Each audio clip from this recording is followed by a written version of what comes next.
Le 37 est adopté. Vous avez un dernier rapport, Monsieur Perroton, c'est le 38. Le 38, pour une subvention d'équipement pour le déploiement de l'ELEF numérique.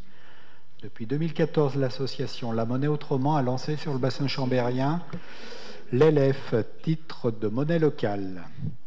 La Monnaie Autrement souhaite déployer l'ELEF sous forme numérique. À cette fin, elle sollicite une subvention d'équipement de 12 315 € pour mettre en service le logiciel Cyclos proposé par le mouvement SOL pour la gestion des monnaies numériques.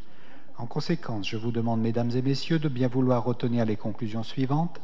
Le conseil municipal autorise le versement d'une subvention d'équipement de 12 315 € à l'association La Monnaie Autrement, après rendu exécutoire de la présente délibération sur présentation des factures acquittées. Dit que les crédits correspondants sont prévus au budget de la ville. Merci. Y a-t-il des questions? Oui, Monsieur Dupassieux. Oui, c'est plus une intervention pour saluer l'engagement de la ville aux côtés du développement de cette monnaie locale complémentaire, et tout particulièrement Sylvie Koska, qui est fidèle au rendez-vous proposé par la Monnaie Autrement. Rappelez qu'une monnaie locale complémentaire, ça sert essentiellement à soutenir les activités économiques et commerciales éco-responsables et relevant de l'économie solidaire. C'est un enjeu important pour le développement de l'économie enracinée dans le développement local d'un territoire. Je voudrais citer deux régions qui ont des sensibilités politiques différentes, la Normandie et le Pays Basque, qui sont engagés au niveau des régions, de la région, sur le développement de ces monnaies et qui ont un essor très très important de fait par cet engagement politique. Donc c'est bien que la ville soit engagée politiquement, l'agglomération l'est aussi, mais de manière un peu plus modeste, alors que c'est plutôt sa compétence. Et je pense qu'il serait souhaitable effectivement que l'agglomération s'engage aussi, pas en termes financiers, mais en termes de soutien au développement. Il faut solliciter, encourager les acteurs économiques locaux à s'engager. Alors, ce n'est pas pour stigmatiser, mais qui utilise l'ELEF papier aujourd'hui autour de nous? Vous voyez, on est peu, hein. On est très peu.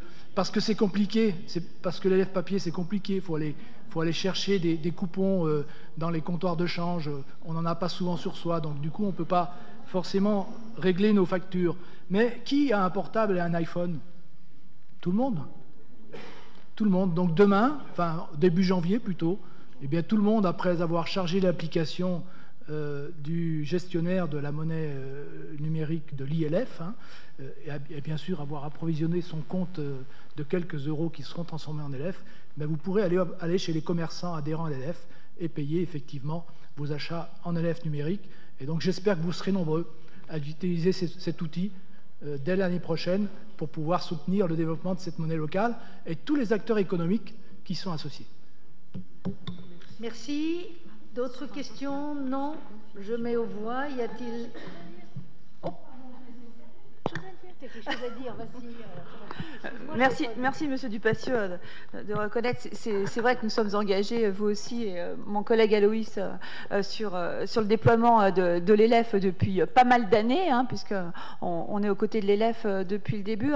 Ce qui est important de noter, me semble-t-il, c'est que nous avons vraiment écouté l'association, mais surtout aussi mis en œuvre notre politique et notre politique numérique.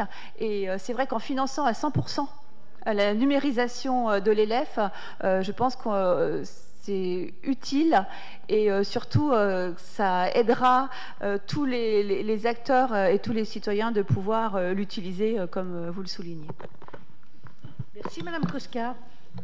Juste pour compléter, puisqu'il y a Oui. des conseillers et conseillères régionaux dans la salle, en Rhône-Alpes, il y a 5 monnaies déjà qui passent au numérique, et donc on attend vraiment un soutien de la région Rhône-Alpes, comme le font la région Normandie et la région Pays Basque.